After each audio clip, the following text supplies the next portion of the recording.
அதனால தான் திரும்ப வாழ்த்து சொல்ல மறந்து. என்ன குறைஞ்சு போடுவீங்க? திரும்ப வாழ்த்து சொன்னாதான் என்ன? அப்படியே ரெஜிட்டா உட்கார்ந்த நேரம். இந்த நாளிலே உங்கள் அனைவரோடும் இணைந்து பாடகர் குழுவினருக்கு உளமார்ந்த வாழ்த்துக்களை, சிறப்பு வாழ்த்துக்களை தெரிவிக்கிறோம். கடவுளுடைய நிறைவான ஆசிகள் அவர்களோடும், அவருடைய குரல் வளங்களோடும், இசை திறனோடும் நிலைத்திருப்பதாக. இந்த நாளின் திருமறை பாடங்களை அடிப்படையாக வைத்து இந்த நாளுக்குரிய தலைப்பினை ஒட்டி சிந்திக்க கடவுள் நமக்கு அருள் செய்வாராக. Plurality, common humanity and faith sharing. பன்மைத்தன்மை மானுடத்தின் பொதுமை, பற்றுறுதியின் பகிர்வு என்கிற தலைப்பில் இந்த நாளை சிந்திக்க கடவுள் நமக்கு அருள் செய்வாராக. பன்மைத்தன்மை என்பது ஒரு அழகியல். கடவுள் இந்த உலகத்தை அப்படித்தான் படைத்திருக்கிறார். பன்மைத்தன்மை என்பது கடவுளின் அருட்கொடைகளை வெளிப்படுத்தும் பல்வேறு அடையாளங்கள். இந்த பன்மைத்தன்மைதான் கடவுள் எவ்வளவு ஆற்றல் நிறைந்தவர் என்பதற்கான சான்றுகள். இவைகள் கொண்டாடப்பட வேண்டியவை. ஆனால் மனிதனின் அறியாமையால்,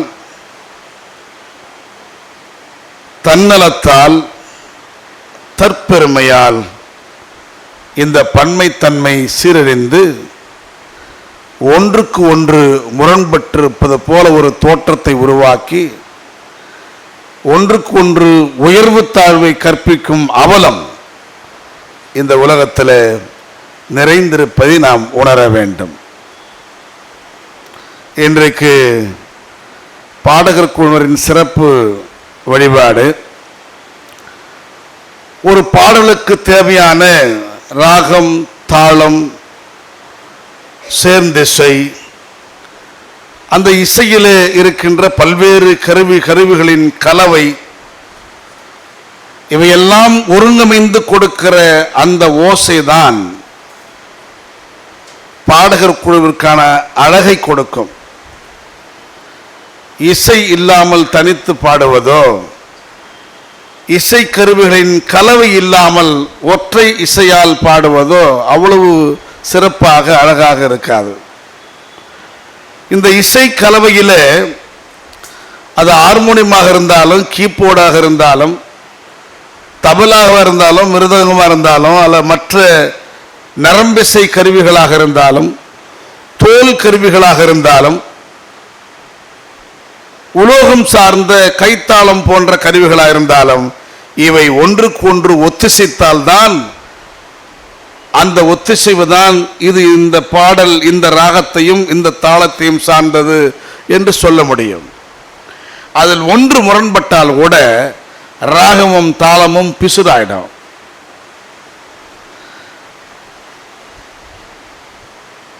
ஆகவே தாளத்தோடு அல்லது தாளக்கருவிகளோடு இந்த தோல் கருவிகளும், தோல் கருவிகளோடு நரம்பிசை கருவிகளும், நரம்பிசை கருவிகளோடு குரல் இசையும் ஒன்றுக்கொன்று முரண்பட்டால் அது தப்பு தாளம். அப்படிதான் நம்ம தப்பு தாளம் பாட்டு கெடுத்துவிடும், சண்டை சச்சரவு ஒப்புரவு நீக்கும், உப்பு கண்டன் சாரத்தை கொடுக்கும் ஒவ்வொருவு என்று ஒத்துவ வழக்கம் தாயி பரட்ட பாடின பாட்டு. ஆகவே இந்த தப்பு தாளம் எப்படி பாட்டை கெடுத்து விடுமோ அப்படி ஒப்புரவு இன்மை கடவுளின் அழகை கெடுத்து போடும். ஒன்றுக்கொன்று முரண்பட்டால் அது தப்பு தாளம், ஒருவருக்கொருவர் முரண்பட்டால் அது ஒற்றுமையின்மை. சில நேரங்களில் நாம் பாடலை அழகாக பாடுகிறோம், அல்லே சொல்லாம வாழ்வை வாழ்ந்து காட்ட தெரியவில்லை. பாடல்களுக்கு ராகத்தையும் தாளத்தையும் வடிவமைத்து இது நன்றாக இருக்கிறது, இது சிறப்பு என்றெல்லாம் பாராட்டி கைகளை தட்டுகிறோம், மகிழ்ச்சி தான். ஆனால் வாழ்க்கையை அப்படி பாராட்டி கைத்தட்ட முடியுமா என்று சிந்திக்க மறக்கிறோம். இந்த ஹார்மனி என்று சொல்வார்கள், ஒன்றுக்கொன்று ஒத்திசைதல், இரண்டரை கலந்து ஒரு ஓசையை கொடுத்தல், அதில் இருக்கிற அழகு இளையராஜாவின் இசையிலே அதை பார்க்கலாம்.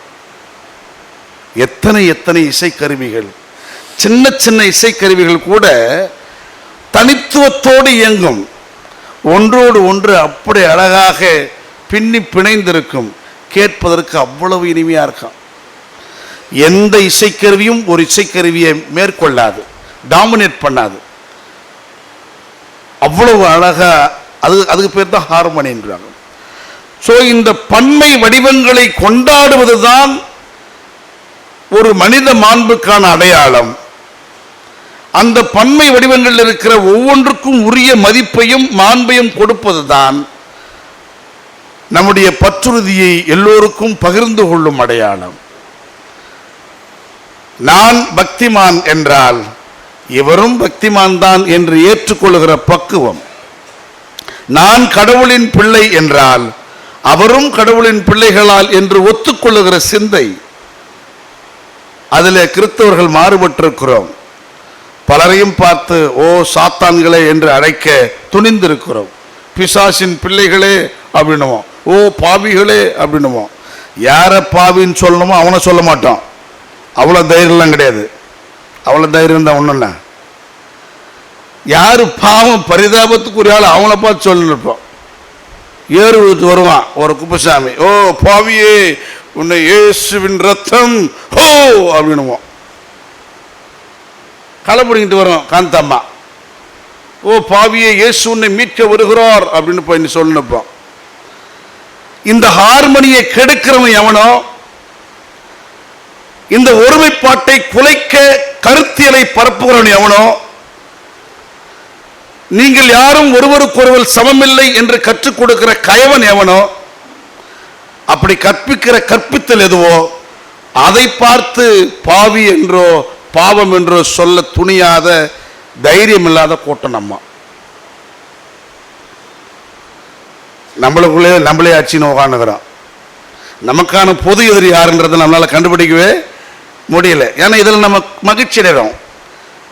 இந்த ஹார்மோனியை கெடுக்கிறதுல, இந்த ஒத்திசைவை அழகியலை கெடுப்பதில் நாமே ஒருவருக்கு ஒருவர் முந்திக் கொள்ளுகிறோம். இதை கெடுக்கிறதுக்கு ஒரு ஐடியா கொடுத்தான் பாரு, அந்த ஐடியாவையும் அந்த ஐடியாலஜியும் உடைக்க மறுக்கிறோம். அந்த அளவுக்கு நாம் அறிவிலிகளாக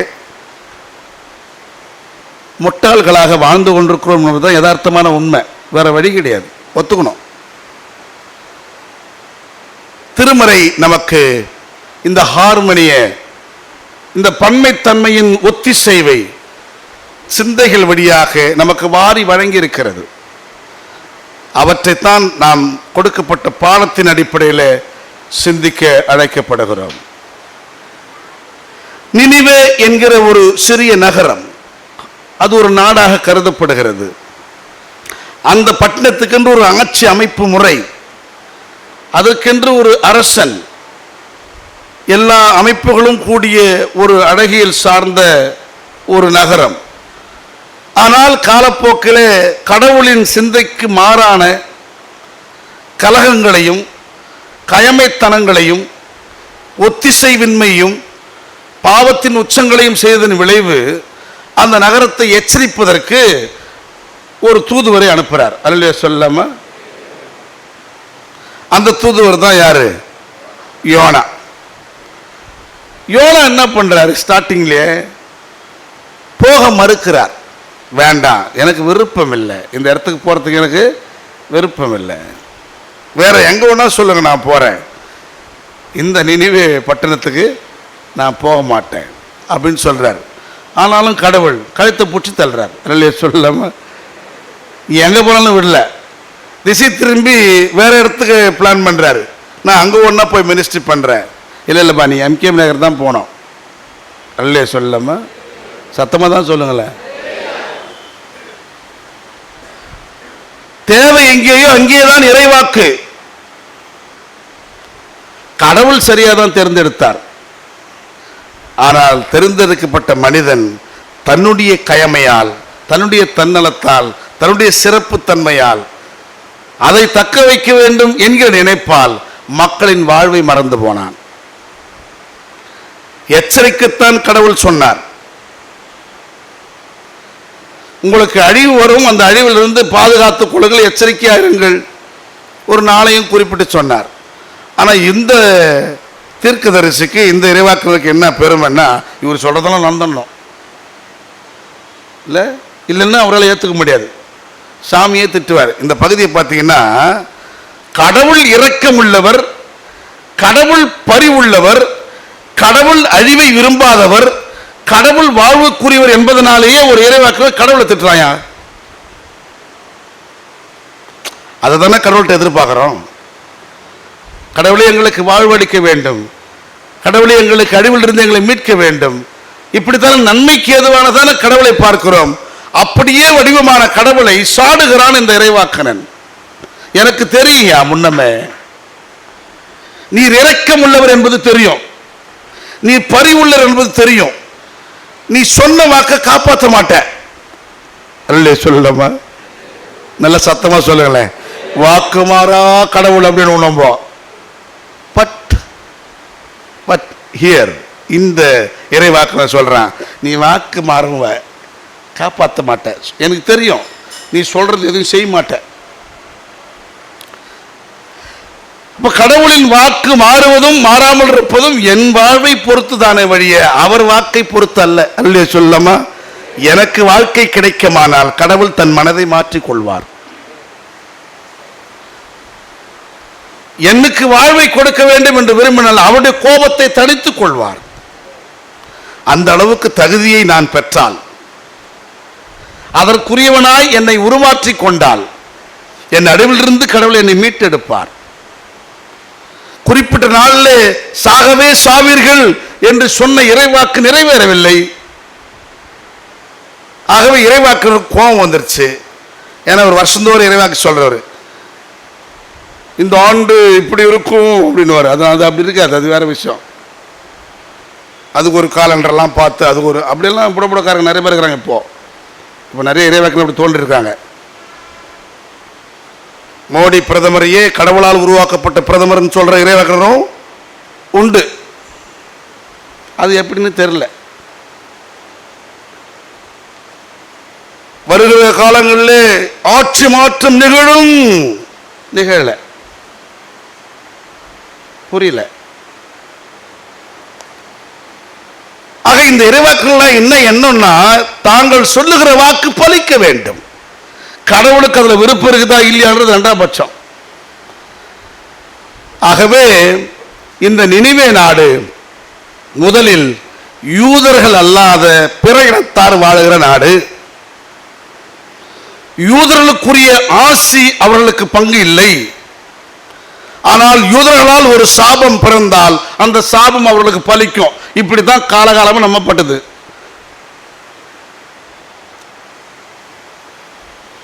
அவளுக்கு எதிராக நம்ம பேசக்கூடாதான், சாஸ்திரம் சொல்லுது.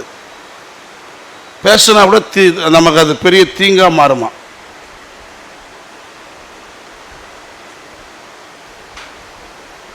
இந்த சாஸ்திரம்லாம் படித்தா ரொம்ப கொடுமையாக இருக்குது. நான் ஒரு கொலை பண்ணிட்டா நான் அவாளா இல்லை, எனக்குரிய தண்டனை கடுமையான தண்டனை. அவள் கொலை பண்ணிட்டா இடம் விட்டு இடம் கடத்துறதே பெரிய தண்டனையா. இருந்து அங்கே நகர்த்துறது, டிரான்ஸ்ஃபர் போடுறது, அதுவே போதுமானதான். இல்லைன்னா அவரை சுற்றி ஒரு 4 மந்திரம் மந்திரிச்சுட்டா அவர் பாவம் இல்லாத ஆயிடுவார். ஆளுக்கு ஒரு நீதி. இப்படி யூதர்கள் தங்கள் சிந்தையிலே தாங்கள் சொல்லுகிற வாக்குகள் பலிக்க வேண்டும் என்கிற எண்ணமும், பிற இனத்தாருக்கு கடவுளின் அருளை ஒருபொழுதும் இல்லை என்கிற சிந்தையும் இருக்கிற சூழல்ல இங்கே கடவுள் மனம் இறங்கி இந்த மக்களுக்காக சொல்லுகிறார். ஐயோ, இந்த மக்களை நான் அழிக்க நினைத்தேனே, வலது கைக்கும் இடது கைக்கும் வித்தியாசம் தெரியாத அளவுக்கு அப்பாவி மக்களாக இருக்கிறார்களே. அரசன் தொடங்கி சாதாரண மனிதர்கள் வரை எல்லோரும் இணைந்து சாம்பலில் ரட்டுடுத்திக் கொண்டு அழுது புலம்பி மார்படிக்கிறார்களே, அவர்கள் மட்டும் அழுது புலம்பினால் பரவாயில்லை, அவர்கள் வீடுகளில் இருக்கிற ஆடுகளையும் மாடுகளையும் கோழிகளையும் கொண்டு வந்து எல்லா உயிரினங்களும் இணைந்து ஒரு ஃபாஸ்டிங் பிரேயர் சொல்லலாமா? நான் பாவிங்க, நான் சாப்பிடாம இருந்தா சாமி செத்து போடான்னு கூட சொல்லுவார். ஏன்னா அவருக்கு அவ்வளோ கோபம் என் மேலே. ஆனால் என் ஆடும் மாடம் அது என்ன பாவம் பண்ணுச்சு, என்னோடு சேர்ந்து அது இருக்குது இல்லை. அந்த அரசன் சொல்றான், ஒருவேளை நாம் பாவிகள், நம்மேல் கடவுள் இரக்கம் பாராட்டாமல் இருக்கக்கூடும், ஆனால் நம் ஆடுகள் மாடுகள் கோழிகள் இவைகள் மீதாவது கடவுள் இரக்கம் பாராட்டி ஒருவேளை கடவுள் நம் மீது இறங்கி நம்மை மன்னிக்கலாம். அதனால்தான் அந்த லெட்டரை அனுப்புறான், எல்லாரும் வாங்கன்னு. பார்க்கிறார், ஒன்றும் அறியாத அப்பாவி உயிரினங்கள் செத்து மடிவதை கடவுள் விரும்ப மாட்டார். ஏனென்றால் அவர் வாழ்வின் கடவுள், அவர் ஒரு நாளும் அழிவின் கடவுள் அல்ல. ஆகவே பிற இனத்தார் என்று பார்க்கப்பட்ட நினைவே நாட்டு மக்களுக்கும் கடவுளின் பரிவு அளப்பரிய பரிவாக இருந்ததால் இதை இந்த அவாளால் ஏற்றுக்கொள்ள முடியவில்லை. சாமியே திட்டுறார், எனக்கு தெரியும் அப்பவே நீ ஆள் எப்படிப்பட்ட ஆள் நீ, அதனால்தான் நான் முதல்ல போக மாட்டேன்ன, எனக்கு தெரியும் நீ எதை சொன்னாலும் அதை செய்ய மாட்டேன், டக்குன்னு மனசு மாற்றவனி. கோபம் என்பது பிள்ளையினுடைய நல்வழிப்படுத்துவதற்கான கோபம், அதுதான் அப்பா அம்மா கோபம். தோலை உரிச்சு கொண்டான்னு அப்பா சொல்லுவார். என்னைக்காவது ஒரு அப்பன் தோலை உரிச்சு பார்த்துக்கிறீங்க, தொங்கிட்டு விட்டுறான்வார். இந்த இப்படி இசை தொங்குது பாரு, அந்த மாதிரி தொங்க விட்டுறவன்வார் தோலை. ஒரு நாள் அப்பாவோ அம்மாவோ தோலை உரிச்சு தொங்க விட்ட வரலாறே கிடையாது. என் அழிவை விரும்புகிற அப்பா அம்மா எனக்கு இல்லை, என்னை நெறிப்படுத்துகிற அப்பா அம்மா, என்னை ஒழுங்கு செய்கிற அப்பா அம்மா. நான் தீமை செய்யும் போது என் மீது இருந்த கோபத்தை விட நான் மனம் திரும்பி விட்டால் என் மீது வருகிற பாசம் இருக்கிறது அதன் மடங்கு 1000. அல்லே சொல்லாமா? அப்படித்தான் கடவுளும். ஆனால் இந்த அருளை அருட்கொடையை பொறுத்து கொள்ள முடியாத இந்த யோனாவுக்கு கடவுள் ஒரு அறிவை புகட்டுகிறார். அறிவு சார்ந்த பெரிய ஞானியே, இந்த ஞானத்துக்கு ஒரு சோதனை. அப்போட பாரா, இவ்வளோ திட்டிட்டு கூட அந்த பாலைவனத்தில் போய் பந்தல் போட்டு உட்காந்துன்னு அந்த நாட்டுக்கு என்ன நடக்க போது பார்க்கலான்னு உட்காந்துக்கிறான். எப்படி இது பேர்? அப்போ அந்த நாட்டுக்கு நடக்கிறத பார்க்கறதே ஒரு வேலையே. இன்னும் நடக்குது பார்க்கலாம், அது அழிஞ்சு போனோம், அது செத்து போனோம், இப்படி சபிக்கிற கூட்டம் நம்ம நிறைய பேர். பில்லி சூனியம் கட்டு, அடுத்தவன் கால் ஓடினு ஜோம் பண்ணு உட்காந்துப்பான். எப்படிடா சாமி கேட்பார்? ஆண்டவரே அவனை முறித்து போடும், வளைத்து போடும். இந்த மாதிரி ஜபத்தெல்லாம் சாமி என்ன கோபப்படுவார் தெரியுமா? அடுத்தவன் அழிவை விரும்புகிற எந்த இறைவேண்டலையும் கடவுள் விரும்ப மாட்டார். அவனுக்கான வாழ்வின் மாற்றத்தை உருவாக்கு என்று மன்றாடு, அதுதான் சிறப்பான மன்றாட்டு. ஆகவே இவன் அந்த அழிவுக்காக காத்திருக்கிற சூழல்ல ஒரு ஆமணக்கு செடியை உருவாக்கி தற்காலிக நிழலை கொடுக்கிறார். அந்த தற்காலிக நிழல் ஒரு இதத்தை கொடுக்கிற அந்த பாலைவனத்தில் அவருக்கு மறுநாள் காலையிலேயே அது பட்டு போக செய்கிறார். ரொம்ப கோபம் இவருக்கு, கடவுள் மேலே இன்னும் கோபப்படுறாரு. அப்போதான் சாமி சொல்றார், ஏண்டா நீ நடலை, நீ விதைக்கலை, நீ தண்ணி ஊற்றலை, அது தானாக முளைஞ்சது, அது ஏதோ தற்காலிகமாக உனக்கு ஒரு நிழல் கொடுத்துச்சு, அதன் அழிவை உன்னால் விரும்பவில்லையே, நான் பெற்றெடுத்து என் மக்களின் அழிவை நான் விரும்புவேனா? உனக்கு இருக்கிற பரிவும் இரக்கமும் எனக்கு இருக்கக்கூடாதா என்று அறிவு புகட்டுகிறார். இதுதான் இங்கே நினைவே நாட்டு மக்களுக்கும் கடவுளின் அருள் உண்டு என்பதை உறுதிப்படுத்தும் அடையாளம். இரண்டாவது, ஆண்டவராக இயேசு கிறிஸ்து தீரு சீதோன் பகுதி வழியாக அந்த எல்லை ஓரங்களில் நடந்து போகிறார். இந்த பகுதியை நீங்க முழுசா முன்ன பின்ன படிச்சீங்கன்னா, எதுக்கியா அந்த ஏரியாவுக்கு வந்தேன்னா nothing is there, no purpose. இப்போ இங்கிருந்து நான் சென்னைக்கு போறேன், இங்கிருந்து நான் ரயில்வே ஸ்டேஷன் போறேன்னா ஏதோ ஒரு பர்பஸ் இருக்கணும். அந்த பர்பஸை நோக்கி பயணத்தில் ஆக்சிடென்ட்ல ஒரு சம்பவம் நடந்துச்சுன்னா அது ஆக்சிடென்டல் சம்பவம். ஆனா பர்பஸே கிடையாது. தீரு சிதோன் வழியாக ஏன் போகிறார்? ஒண்ணுமில்லை. அது கானானின் எல்லை ஓரம், தீரு சிதோன் வழியாக போகிற இடம். அது ஏழைகள் எளியவர்கள் வாழுகின்ற சேரி பகுதி. அந்த பகுதி வழியாய் இயேசு நடந்து போய் கொண்டிருக்கிறார்.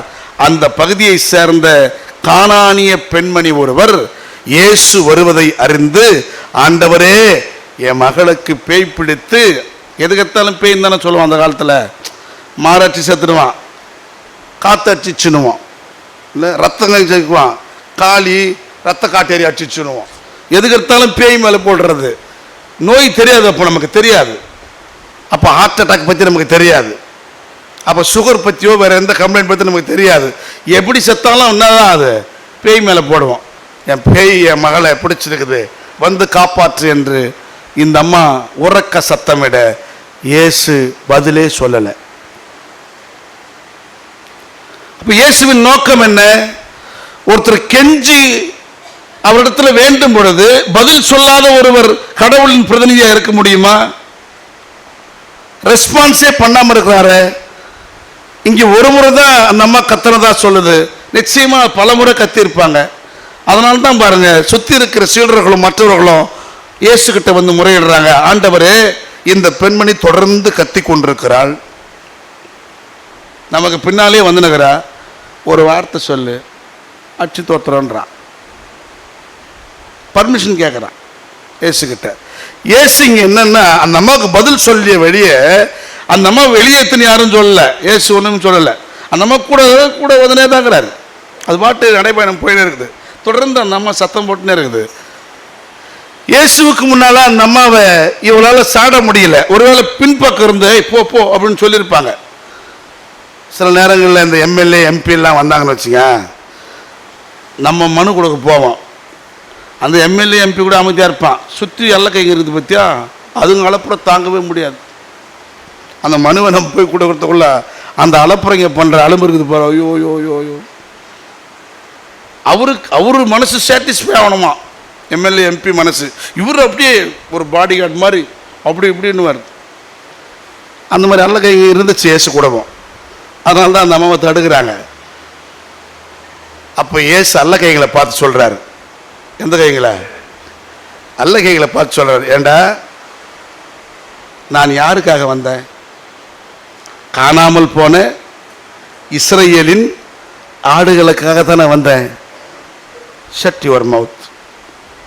எதை கேட்காத, நான் துரத்துட்டுமா வேணாமா அப்படின்னு கேட்காத, உன் வேலை என்னவோ அதை பாரு. திரும்பி பதில் என்ன வந்திருக்கணும்? ஆக்சுவலா துரத்து இல்லை துரத்தாதன்னு சொல்லியிருக்கணும். ஆனால் இயேசு ஒரு கேள்வி எழுப்புறாரு. கேள்வியோடு கூட ஒரு ஸ்டேட்மெண்ட் சொல்றாரு, காணாமல் போன ஆடுகளுக்காக வந்தேனே ஒழிய வேறொன்றுக்கும் இல்லை என்கிறார். இவனை பொறுத்த வரைக்கும் காணாமல் போன இஸ்ரேல் ஆடு எது? யூதர்கள் மட்டும்தான், யூதர்களுக்குள்ளே இருக்கிற மற்றவர்கள் தான். இந்த கானானிய பெண்மணி பொறுத்தவரை அவர் ஒரு யூத பெண்மணி கிடையாது, அடையாளப்படுத்துகிற ஒரு கானானிய பெண்மணின்னு சொல்றது இங்க இந்த பகுதி. இதே பகுதி மார்க்ல வரும், 7th சாப்டர்ல. மார்க் இன்னும் கொஞ்சம் எலாபரேட் பண்றாரு அந்த அம்மாவை, அந்த அம்மாவுடைய பொசிஷனை. மார்க் என்ன சொல்றாருன்னா, இந்த பெண்மணி ஒரு கிரேக்க பெண்மணி டிக்ளேர் பண்றாரு. கிரேக்க பெண்மணி, அவர் யூதர் இல்லைன்றத கன்ஃபார்ம் பண்றாரு. அதிலேயும் அவர் 2 வேறு இனங்களுக்கு பிறந்த பெண்மணி, சீரிய பெனிசிய இனத்தை சார்ந்தவர்ன்றாரு. அப்படின்னு என்ன அர்த்தம்? சீரியர்கள் ஒரு இனம், பெனிசியர்கள் ஒரு இனம். இந்த இனத்தின் கலவை தான் அந்த குழந்தை. அல்லே சொல்லாமா, சத்தமாக தான் சொல்லுங்களேன். அப்படியானால் ஒன்று, அவர் பெண்மணி என்பதனாலேயே கடவுளின் அருளை பெற முடியாது. பொம்பளைங்களுக்கு கடவுளுடைய கிருபை கிடையாது. அது ஒரு காலம், அவாள்கள் வகுத்த காலம். யூதர்களுக்கு அப்படி இருந்துச்சு. ஆகவே பெண்களின் சாட்சி செல்லாது, பெண்கள் பொது மேடையில் வந்து பேசக்கூடாது, பெண்களுக்கான கல்வி கிடையாது, பெண்களுக்கான வேதம் ஓதும் ஆற்றல் கிடையாது, எதுவுமே கிடையாது. இன்னைக்கு வரைக்கும் அதை அவர்கள் தக்க வச்சுன்னுக்கிறாங்க. ஒரு பெண் பூசாரியும் நம்ம என்ன பண்ண முடியாது, பார்க்க முடியாது எங்கேயுமே. ஆனால் நம்ம பெண்ணாரில் உருவாக்கிட்டோம். கடவுளுக்கு நன்றி சொல்ல நல்ல சொல்லலாமா? நம்ம எங்கேயோ போயிட்டோம் கடவுளுக்கு ஏற்புடைய வாழ்வில். ஆகவே ஒரு பெண் என்பதனாலே அவருக்கு தகுதி இல்லை கடவுளின் அருளை பெற. அதிலேயும் அவர் யூத பெண்மணி அல்ல, அவர் ஒரு கிரேக்க பெண்மணி, கானானியாவை சார்ந்தவர். கானான் இவர்களை பொறுத்த வரைக்கும் சபிக்கப்பட்ட இடம். சேம், காம், யாபேத் என்கிற நோவாவின் பிள்ளைகள் 3 பேரில் சேமும் காமும் இணைந்து அப்பாவின் நிர்வாணத்தை மறைத்து குழந்தை கொண்டு வந்து அப்பாவை கொண்டு வந்து வீட்டில் சேர்க்கிறாங்க. அப்போ முதல்ல என் நிர்வாணத்தை பார்த்தது யாருன்னு அப்பா கேட்குறாரு. காம் தான் பார்த்தான்னு சேம் சொல்கிறான். உடனே அப்பாவுக்கு கோவம் வந்தது, என் நிர்வாணத்தை பார்த்தியே, அதை மூட்டு வராது, ஏன்டா இப்போ உங்கள் ஊரெல்லாம் தம்பட்டை அடிச்சு உங்கள் ஒன்றை கூப்பிட்டு வந்த அப்படின்னு கோவப்படுறாரு. ஒத்தாலாம் தூக்க முடியாதுன்னு வச்சுங்களேன். அண்ணனுடைய சப்போர்ட்டு கூட்டுறதுக்கு போயிருப்பான் மேபி. ஆனால் அப்பாவை காப்பாற்றணும் இல்லையா? இவர் கோபம் வந்து என்ன பண்ணுறாரு, இனி காலம் முழுசும் இந்த சேமின் குடும்பத்துக்கு இந்த காமின் குடும்பம் அடிமை என்கிறார். அந்த சேமின் குடும்பம் தான் பிற்காலத்தில் செமித்தியர்கள். அவர்கள் தான் ஆபிரகாம், ஈசாக்கு, இந்த வரிசையில் வரவங்கலாம். காமின் குடும்பத்தை சேர்ந்த அடுத்த மகன் கானான். இந்த கானான் அங்கிருந்து வெளியேறி ஒரு வனாந்தர பகுதியில் போய் குடியமர்ந்து அங்கே வாழ்வை தொடங்குகிறான். கடவுள் அதை பாலும் தேனும் ஓடும் இடமாக மாற்றி அமைக்கிறார். இந்த காமின் வழிவந்த கானானுக்குரிய இடம்தான் கானானியா. அப்ப அவர்களுடைய ஐடியாலஜியை பொறுத்த வரைக்கும் செமித்தியர்கள், அவர்கள் வழிவந்த இஸ்ரேலர்கள், அவர்கள் வழிவந்த யூதர்கள் மட்டுமே கடவுளின் அருளை பெற முடியும். காமின் வழிவந்த கானானியனுக்கோ கானானியன் வழிவந்த மற்ற பிற இனத்து மக்களுக்கோ கடவுளின் அருளை பெற தகுதி இல்லை. ஆகவே அவர் கானானிய பெண்மணி தகுதி பெற முடியாது. அதிலேயும் அவர் கலப்பு பெண்மணி, இருவேறு இனங்களுக்கு பிறந்தவர். இப்படி அவ்வளவு அடுக்குகள் அவர் ஆசி பெறக்கூடாது என்கிற நிலையில் இருக்க இவர்கள் சந்தோஷப்படுறாங்க. பரவாயில்ல, இயேசு வந்து அந்த பொண்ணுக்கு பதிலளிக்காம ஏதோ சொல்லிட்டு வராரு. இந்த அல்லக்கைகளுக்கு அது புரிஞ்சுச்சோ இல்லையோ, காணாமல் போன இஸ்ரேல் நாடுகளுக்கு தான் நான் வந்தேன் அப்படின்ற ஸ்டேட்மெண்ட்டு சுற்றி இருக்கிற நபர்களுக்கு புரிந்ததோ இல்லையோ, அந்த அம்மாவுக்கு புரிஞ்சிருச்சு. இன்னும் அதிக வலிமையோடு இயேசுக்கு முன்பாக வந்து, ஆண்டவரே என் மகளை காப்பாற்றும் என்று உரக்க சத்தமிடுகிறார். இப்பதான் வேற வழி இல்லாம இயேசு அந்த அம்மா கிட்ட பேசுறார். இவ்வளவு நேரம் பேசல. அந்த அம்மா கிட்ட பேசும்போது இயேசு என்ன சொல்றாருன்னா, எம்மா, பிள்ளைகளின் அப்பத்தை எடுத்து நாய்களுக்கு போடுவது முறையல்ல அப்படின்றார். என்ன மாதிரி ஆளுக்கு சுருன்னு கோவம் வரும் அப்படி சொல்லிட்டா. அப்படின்னா இயேசுவே சிலரை பிள்ளைகளாகவும் சிலரை நாய்களாகவும் மதிக்கிறாரா? கேள்வி எழுமிதா இல்லையா? அப்பம் ஒன்று இருக்குதுன்னா இந்த அப்பம் பிள்ளைகளுக்குரியதுன்னு சொல்ற, இந்த அப்பத்தை கொண்டு போய் நாய்களுக்கு போடக்கூடாதுன்ற, இதுல யார் பிள்ளை யார் நாய்? அப்ப பிறனை பிள்ளையாகவும் என்னை நாயாகவும் பார்க்கிற ஒருவர் எனக்கு கடவுளா இருக்க முடியுமா?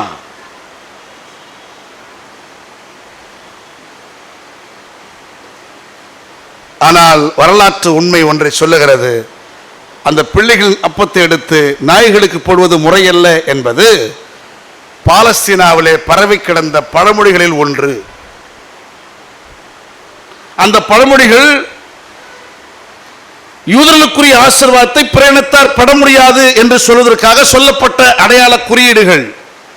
அவற்றில் ஒன்றுதான் பிள்ளைகளின் அப்பத்தை எடுத்து நாய்களுக்கு போடுவது முறையல்ல. இந்தியாவிலும் அப்படிப்பட்ட பழமொழிகள் உண்டு. உயர உயர பறந்தாலும் ஊர்க்குருவி பருந்தாகதுமா பழமொழி. அதை என்னையே சொல்ல வச்சுட்டான். நீங்களும் அதை சொல்லியிருந்தாங்க. அவன் கெட்டிக்காரன்ல, மேட்ரு ஒன்றும் கிடையாது. இதில் உள்ளபடி சொல்ல போனால் பருந்து பருந்து தான் ஊர்க்குருவி தான். என்னைக்கு பருந்து ஊர்க்குருவி ஆகிறது, ஊர்க்குருவி பருந்தாகிறது, அது தனித்தனி இனம். ஆனால் நீங்களும் நானும் தனித்தனி இனம் கிடையாது, ஒரே இனம், மனித இனம். நமக்குள்ளே இருக்கிற வேறுபாட்டை தக்க வைப்பதற்காக, இந்த ஏற்றத்தாழ்வுகளை தக்க வைப்பதற்காக பெறப்பட்ட ஒரு ஊமைதான் அல்லது ஒரு பழமொழிதான் இந்த பழமொழி. அப்படியானால் அவாள்களை தவிர வேறு எவாளும் நீ ஐஏஎஸ் படிச்சு ஐபிஎஸ் படிச்சு பெரிய லெவலுக்கு நீ போனாலும், சட்டத்தையே இயற்றும் அளவுக்கு அம்பேத்கராகவே மாறினாலும் இவாள் அவாளாக முடியாதுன்ற அர்த்தம். உயர உயர பறந்தாலும் ஊர்க்குருவி தான், பருந்து தான், நாங்க தான், நீங்க தான் அப்படின்னு சொல்றதுக்காக பெறப்பட்ட பழமொழி. 1000 ஆண்டுகள் மரக்கட்டையை தண்ணீரில் மூழ்கினாலும் மிதக்க வைத்தாலும் மரக்கட்டை முதலையாகாதான். எப்படி இது பாரு, எப்படி ஆகும்? அப்ப இங்க யாரு மரக்கட்டை, யாரு முதல? உயிருள்ள நீ முதல, உயிரற்ற நான் மரக்கட்டையா? யாரடா மரக்கட்டைன்ற? இதெல்லாம் நம்ம சிந்திக்காமலே இந்த பழமொழியை சொல்லி வருகிறோம். புலி பசித்தாலும் புல்ல திங்காதான், உண்மைதானே? அது கார்னிவோரஸ், அது விலங்குகளை பீறி சாப்பிட்ற மிருகம், அதுதான் இயல்பு.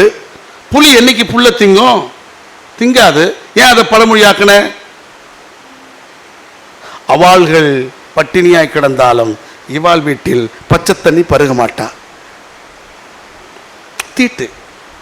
தீண்டாமை. இதை சொல்வதற்காக இப்படிப்பட்ட வடிவங்களிலே பழமொழிகளை உருவாக்கி அதை என்னையே சொல்ல வைக்கிற அளவுக்கு கெட்டிக்காரத்தனம் இன்றைக்கு எப்படி இந்திய சூழல் இருக்கிறோ அதே போல அன்றைய சூழல்ல பிள்ளைகள் நப்பத்தை எடுத்து நாய்களுக்கு போடக்கூடாது என்கிற பழமொழி பரவலாக இருந்த பழமொழி.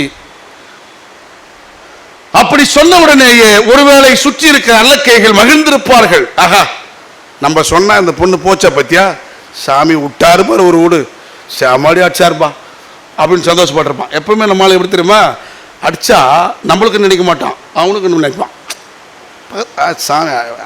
சாமாடி அடிச்சாருப்பா அவனை. அனுவான் உன்னை தானே அடிக்கிறது, வார்த்தைகள் உன்னைதான் சுடுது, வார்த்தைகள் உன்னிடம் வருது, அதை நீ ஏற்றுக்கொள், பக்குவப்படுவாய். மாறாக அவருக்கும் தள்ளி விட்டுறாத, யாருக்கும் கிடையாது, அவங்களுக்கு வார்த்தைகள் விடும். அவருடைய வாழ்க்கை நிலையை மாற்றுவதற்கு கடவுளுடைய வார்த்தை பகிரப்படும்.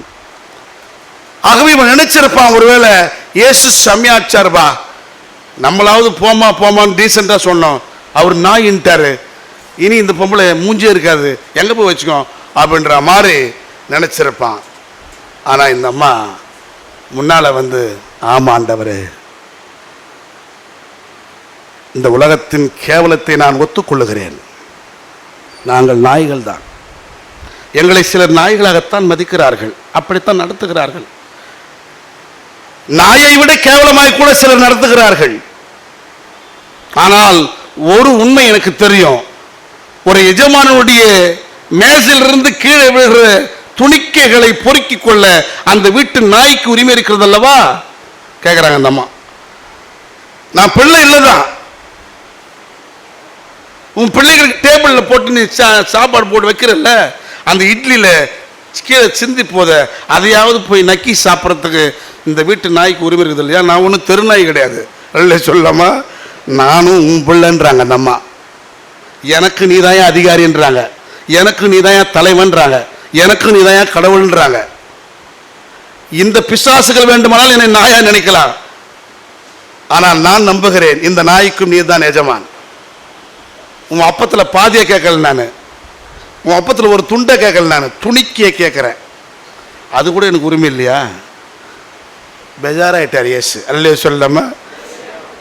இதைத்தான் இயேசு விரும்பினார் நம்ம கிட்ட.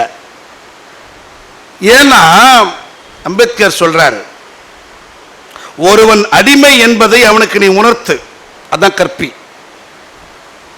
அவனுக்கான விடுதலை அவன் தேடிக்கொள்வான். என்னமோ நீதான் விடுதலை வாங்கி தர மாதிரி ஒரு போராளிமா நின்று காலத்துக்கு அவனை அடிமை வச்சுருக்காத.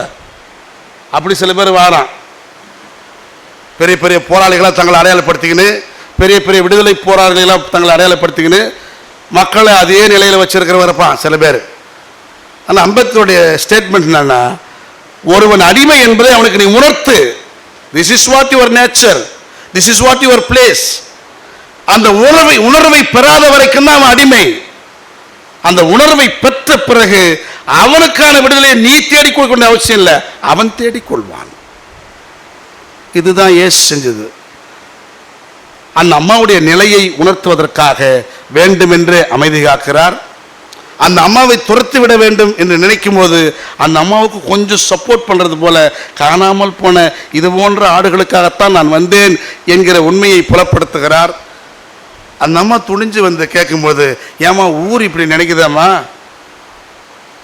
உலகம் இப்படி நம்புதாம்மா, எப்படிம்மா அப்பத்தை எடுத்து பிள்ளைங்களுக்கு அப்பத்தை எடுத்து நாய்களுக்கு போடுறது அப்படின்னு சொல்லும் பொழுது அந்த அம்மாவுடைய உணர்வை தூண்டுகிறார். அப்படின்னா நாங்கள் நாயா?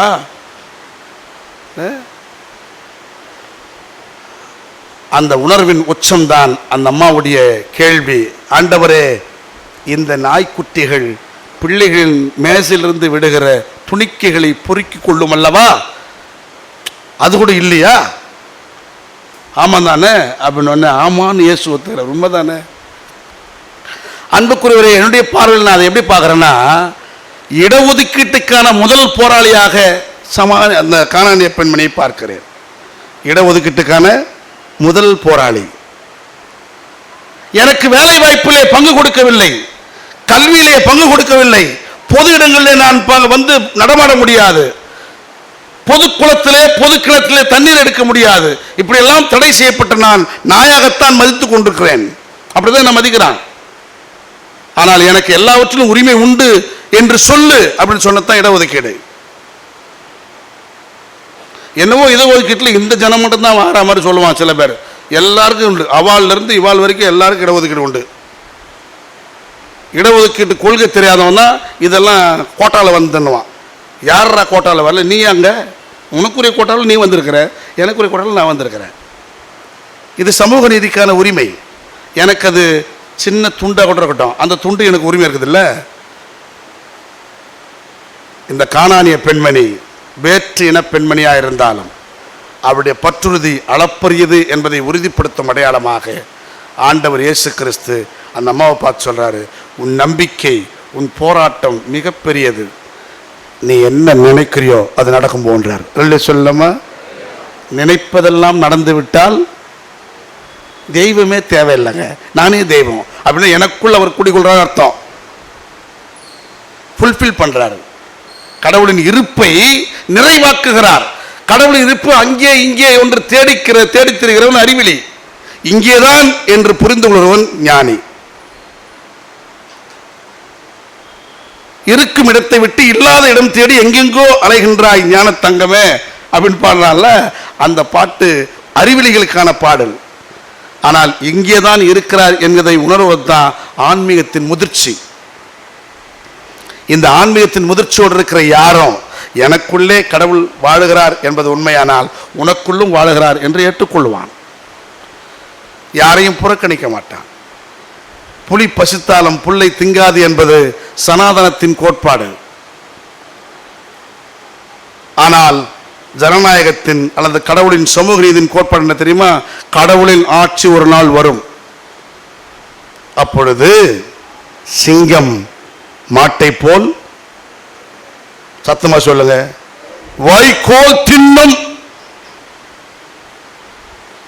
இறை ஆட்சியிலே சிங்கம் என்றோ மாடு என்றோ பேதமில்லை. சிங்கம் மாட்டை போல் வைக்கோல் தின்றால்தான் இறை ஆட்சியில் அந்த சிங்கத்துக்கு பங்கு உண்டு. இம்பாசிபிள் அப்படின்றா சனாதனி, பாசிபிள் அப்படின்றாரு கடவுள். அல்ல சொல்லமா, சிங்கம் மாட்டை போல் வைக்கோல் தின்னும் என்கிறார் கடவுள், புலி பசித்தாலும் புல்லை திங்காது என்கிறான் கயவன். யார் நமக்கான வழிகாட்டி? எந்த கருத்தியை நான் உள்வாங்கி இருக்கிறேன்? எதை நான் என் உறவுகளோடு பகிர்ந்து கொள்கிறேன்? எதுவாக நான் வாழுகிறேன்? என் வழிபாடு ஒன்று, என் கருத்தியல் ஒன்றாக இருந்தால் என்னை கடவுள் வாந்தி பண்ணி போடுவார் அல்லவா? அன்புக்குரியவர்களே, நிறைவாக வேற வழி கிடையாது. சில நேரங்களில் கடவுளுடைய வார்த்தைகளை சமரசமின்றி பகிர வேண்டும். சில பேர் நேரமாயிடுச்செல்லாம் சொல்லி நினைக்காதீங்க. இந்த ஒரு நாளாவது கடவுளுக்கு இந்த நேரத்தை ஒதுக்குங்க. நிறைவாக இந்த 3ஆம் பகுதி சொல்லுகிறது, பிலிப்பு ஒரு இடத்துல ஊழியம் பண்ணுகிறார். கடவுள் சொல்றாரு, தம்பி எருசலேமிலிருந்து புறப்பட்டு காசாவுக்கு போற வழியில போன்றாரு. அழகா அந்த ஸ்டேட்மெண்ட், எருசலேம் டு காசா, அது ஒரு பெரிய ஜேர்னி. அண்மையில் இஸ்ரேல் போர்ப்படை காசாவின் மீது தாக்குதல். காசாவில் இருக்கிற அத்தனை பள்ளிக்கூடங்களையும் அழித்தார்கள். இன்னைக்கு வரைக்கும் அந்த பகை இருக்குது பாருங்க. ஆனால் இயேசு அங்கேயே அறிவுறுத்துறாரு, காசாவுக்கு எருசலேமுக்கு ஒரு பில்டப் இருக்கணும், ஒரு பில்டிங் இருக்கணும், ஒரு பிரிட்ஜ் இருக்கணும். அந்த பிரிட்ஜ் நீயாயிரு. காசாவுக்கு போகிற வழிக்கு போன்றாரு. பர்பஸ் என்ன தெரியுமா? காசாவிலிருந்து வந்து எருசலேமின் கோயிலுக்கு வெளியே நின்று கடவுளை கும்பிட்டு விட்டு ஒருவன் போய் கொண்டிருக்கிறான். அவன் யாருன்னா எத்தியோப்பிய அரசி கந்தகியின் அமைச்சர், நிதி அமைச்சர். அந்த நிதியமைச்சர் யாருன்னு இன்னும் கொஞ்சம் விளக்கம் சொல்றாரு. அவர் ஒரு அன்னகர், அவர் ஒரு திருநங்கை. யோசிங்க, நம்ம இப்போ யோசிக்கிறோம் திருநங்கைகளுக்கு நம்ம ஒரு தனி இடம் கொடுத்துட்டோம், அவங்களுக்கு வேலை வாய்ப்பெல்லாம் கொடுத்துனுக்கிறோம். ஏன்னா அந்த காலத்தில் அமைச்சராக்கி இருக்கிறாங்கடா. இன்னைக்கு ஒரு அமைச்சரை சொல்ல திருநங்கை, ஒரு அமைச்சர், ஒரு எம்எல்ஏ, ஒரு எம்பி. எவ்வளவு அட்வான்ஸா இருக்கிறாங்க திருமறையில். அன்றைக்கே அந்த திருநங்கை நிதி அமைச்சராக இருக்கிறார். அந்த திருநங்கை மீது கடவுள் பரிவு கொள்ளுகிறார். ஏனென்றால் அந்த திருநங்கையின் வேதனை என்ன தெரியுமா? கோயிலுக்கு உள்ள போய் வழிபட முடியாது, பிரகாரங்களுக்கு உள்ளே வர முடியாது. தொழில் சார்ந்து சேற்றிலே கால வைத்த என் முன்னோர் வரும்போது கடவுளை வழிபடுவதற்கு உள்ளே போனால் சேராகிவிடும் என்று நினைத்து தாங்களாகவே வெளியில் நின்று கையெடுத்து கும்பிட்டார்கள். ஆண்டவரே, கடவுளை வெளியே இருந்தால் கூட கேட்பார், அது வேற விஷயம். உள்ளே வந்து மாராட்சின்னு ஆயக்காரம் பண்ணா பத்த பிரேயர இல்லை, உள்ளே வந்து ஆசாரியன், நான் இவனை போடலாம் அவனை போடலாம், 10 ரூபா கொடுப்பேன், 100 ரூபா கொடுப்பேன், 1000 ரூபா கொடுப்பேன், நான் தசமபாகம் கொடுப்பேன் அப்படிலாம் சொல்லி மாறாடிக்கிறான் பாரு. அவன் ஜபத்தை சாமி கேட்கல. வெளியில் நின்று ஆண்டவரே இந்த பாவியாகிய என் மேல் கிருபியாயிரும் அப்படின்னு சொன்ன ஆயக்காரனுடைய ஜபத்தை தான் கேட்டார். அது வேற விஷயம். அப்படித்தான் ஆயக்காரர்களாக என் முன்னோர்கள் கோயிலுக்கு வெளியே உள்ளே போனால் சேராயிடுமே கோயில் என்று கோயிலை தூய்மைப்படுத்த இவன் வெளியில் நின்று கும்பிட்டான். அதையே பழக்கமாக்கிட்டான். நீங்க வெளியில் தான் இன்னும் கும்பிடணும்னு. நான் நல்லா இருந்தா கூட வெளியில் நிற்கணுன்றான். இன்னைக்கும் கோயிலுக்குள்ள என்னால் உரிமையாக போக முடியல சில கோயில்களில், அதற்கென்று தடை இருக்கிறது. அப்படி வெளியில் நின்று வழிபட்டு வருகிற இந்த கந்தகினுடைய அமைச்சர் அன்னகர் போய் கொண்டிருக்கும் பொழுது பிலிப்பு இடைப்பட்டு அவரை சந்திக்க சொல்றார். கடவுள் போய் சந்திக்கிறாரு. அவர் கையில ஒரு சுருளேடு, அந்த சுருளேட்டை ஆர்வமா படிச்சுன்னு போறாரு. இப்ப இந்த பிலிப் போய் கேட்கிறாரு, நீங்க படிக்கிறீங்களா, அந்த சுருளேட்டில் என்ன இருக்கு தெரியுமா அப்படின்னு. அப்ப அவர் சொல்றாரு, எனக்கு யாராவது விளக்கினால் தானே தெரியும், எனக்கு என்ன தெரியும், நான் ஏதோ படிச்சுன்னு இருக்கிறேன், ஒரு பேப்பர் கிடச்சிது, ஒரு துண்டு கிடச்சிதுன்னு. அது ஏசாயாவின் சுருளேடு, இயேசுவை பற்றி சொல்லுகிற சொல்லிருந்து விளக்கம் சொன்ன பிற்பாடு இந்த விளக்கத்தை கேட்ட உடனேயே இந்த கந்தகின் அமைச்சர் திருநங்கை கேட்கிறார், ஐயா நீர் சொல்லிய விளக்கம் எனக்கு உள்வாங்கி விட்டது, எனக்கு மனம் இப்பொழுது மகிழ்ந்திருக்கிறது, நான் திருமுழுக்கு பற்றி இயேசுவை ஏற்றுக்கொள்ள வேண்டும் என்று விரும்புகிறேன். இதோ போகிற வழியில் குட்டையில் ஒரு தண்ணீர் இருக்கிறது, எனக்கு திருமுழுக்கு பெற வேண்டும் என்கிற எண்ணம் இருக்கிறது, நான் திருமுழுக்கு படி ஏதாவது தடையான்றார். நல்ல சொல்லாமா, ஒரு தடையும் இல்லைப்பா வாப்பானே இறங்குறார். காசாவுக்கும் எருசலேமுக்குமான ஒரு நல்லுறவாக உருவாக்கப்பட்டது. அதன் பிறகு ஒரு வரலாறு சொல்லுகிறது, இந்த கந்தகின் அமைச்சர் போய் கந்தகை என்கிற அந்த அரசிக்கு சொல்லி, அந்த அரசி கடவுளை கிறிஸ்துவை ஏற்றுக்கொண்டு பிற்காலத்தில் அந்த எத்தியோப்பியா காசா பகுதியில் ஒரு மிகப்பெரிய ஒரு திருத்துதராக அவர் மாறி அந்த காசாவின் முதல் பிரதம பேராயராக அந்த அரசி மாறுகிறார்.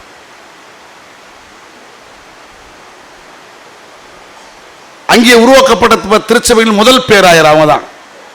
கிறிஸ்துவுக்குள் அன்பான உறவுகளை, கடவுளின் அருளையும் ஆசியையும் பெறுவதற்கு பிறப்பு ஒரு தடை அல்ல. உனக்கும் எனக்கும் தான் அந்த கழிச்சாட ஒரு தடையா இருக்குது. நான் எங்கே பிறந்தாலும், நான் யாராக இருந்தாலும், இனம் குலம் மொழி என்று பாராமல் எல்லோர் மீதும் அன்பு பாராட்டுகிற கடவுள் ஒருவர் நமக்கு உண்டு. அவர் ஆள் பார்த்து செயல்பட மாட்டார். நானும் நீங்களும் ஆள் பார்த்து செயல்பட்டு கொண்டிருக்கிறோம். இவன் நம்ம ஆளு, அவங்க ஆளு அப்படின்னு சொல்லுகிறோம். நம்ம இதை கடவுள் அருவருக்கிறார். அவர் உள்ளத்தை மட்டுமே பார்க்கிறவர். இந்த உள்ளம் தூய்மையானது என்றால் அது திருநங்கையாக இருந்தாலும், அது வேற்று நாட்டு எத்தியோப்பிய நாட்டு அமைச்சராக இருந்தாலும், அது கடவுளின் பிள்ளையாக அங்கீகரிக்கப்படும். அந்த உள்ளம் தூய்மை என்றால் அது கானானிய பெண்ணாக இருந்தாலும், அது இருவேறு இனங்களுக்கு பிறந்த பெண்ணாக இருந்தாலும், அது உலகத்தால் புறந்தள்ளப்பட்ட பெண்ணாக இருந்தாலும், அந்த பெண் கடவுளின் மாட்சியை நிறைவாய் பெற்றுக் கொள்வார். சபிக்கப்பட்ட நாடு என்று உலகத்தால் சொல்லப்படுற ஒரு நாடு இருக்குமானால், கடவுளின் அருளையும் ஈவையும் பெறுவதற்கு அந்த நாடு மனம் திரும்புமானால், கடவுளின் ஆசி மற்ற எல்லா நாட்டையும் விட பல மடங்கு அந்த நாட்டுக்கு போய் சேரும். ஆகவே எல்லோரையும் ஏற்கிற மனப்பான்மையும், எல்லோருக்குள்ளேயும் கடவுள் வாழுகிறார் என்கிற உளப்பான்மையும் நமக்கு வர வேண்டும் என்பதுதான் பன்மைத்துவத்தை நாம் கொண்டாட வேண்டிய அவசியம். ஆண் பெண் அழகியல் சார்ந்த வேறுபாடு, இந்த வேறுபாடு கொண்டாடப்பட வேண்டியது. இந்த வேறுபாடு தான் குழந்தைகளை உருவாக்குகிறது. இந்த வேறுபாடு தான் அடுத்த தலைமுறையை நமக்கு கொடுக்கிறது.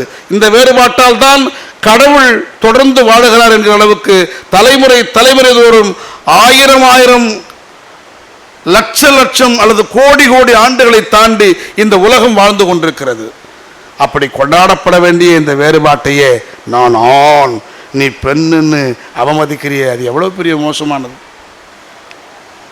இதை தாண்டி இன்னும் பல்வேறு வேறுபாடுகளை கற்பித்து அந்த வேறுபாட்டால் ஒன்றுக்கு ஒன்று இடைப்பட்டு போகாத அளவுக்கு, ஒன்றுக்கு ஒன்று சேர்ந்து கொள்ளாத அளவுக்கு பிரிவினைகளை போதிக்கிறாயே, அது எவ்வளவு மோசமானது. அண்மையிலே ஒரு சர்வே சொல்லுது, இந்தியாவில் ஏறக்குறைய வரையறுக்கப்பட்ட அல்லது அறியப்பட்ட சாதிகள் 4000. எத்தனை? 4000. இந்த 4000 சாதியில் எந்த 2 சாதியும் ஒன்றும் இல்லையா? இப்போ எவ்வளவு கொடுமையானது பாருங்க. அந்த பிரிவினைவாதம் என்பது எவ்வளவு கொடுமையானது. இந்த 4000 சாதிகளில் எந்த 2 சாதியும் ஒன்று இல்லை, எல்லாம் ஒண்ணுக்கு ஒண்ணு இப்படி ஏற்றத்தாழ் உள்ளதெல்லாம் யார் அதை கற்பித்தா? இந்த கற்பித்தலை உள்வாங்கிற நான் இயேசுவை வணங்குறானா பிரம்மாவை வணங்குறேனா? இந்த கற்பித்திற்கு அடிபணிகிற நான் யாரை வணங்குகிறேன், யாரை வழிபடுகிறேன், யார் எனக்கான தலைமையாக இருக்கிற, எந்த கருத்து எனக்கான முதன்மையாக இருக்கிறது என்பதை நான் சிந்திக்க வேண்டும். கிறிஸ்துவுக்குள் அன்பானவர்களே, அதனால்தான் நான் பெரிய கமாலியலின் பாதத்தில் அமர்ந்தவன், நான் யூதனுக்கு யூதன், நான் பெஞ்சமின் குலத்தை சார்ந்தவன், நான் பெரிய அதிகாரி, நான் அப்பாட்டக்கர் அப்படிலாம் சொன்ன பவுல் சொல்றாரு, எதையெல்லாம் எனக்கு மிகப்பெரிய பெருமை என்று இவ்வளவு காலம் எண்ணிக்கொண்டிருந்தேனோ அதெல்லாம் என் ஆண்டவர் இயேசு கிறிஸ்துவை அறிந்த பிறகு குப்பையாக கருதுகிறேன். வெறும் டஸ்ட். அப்படி உலகத்தின் வீண் பெருமைகளை எல்லாம் விலக்கி போட்டு தன்னை பிறரோடு இணைத்துக் கொள்கிற மனப்பக்குவம் உடையவராக இந்த பன்மையின் அழகியலை கொண்டாடுகின்ற உள்ளம் எதுவோ அந்த உள்ளம்தான் கடவுளுக்கு ஏற்ற உள்ளம்.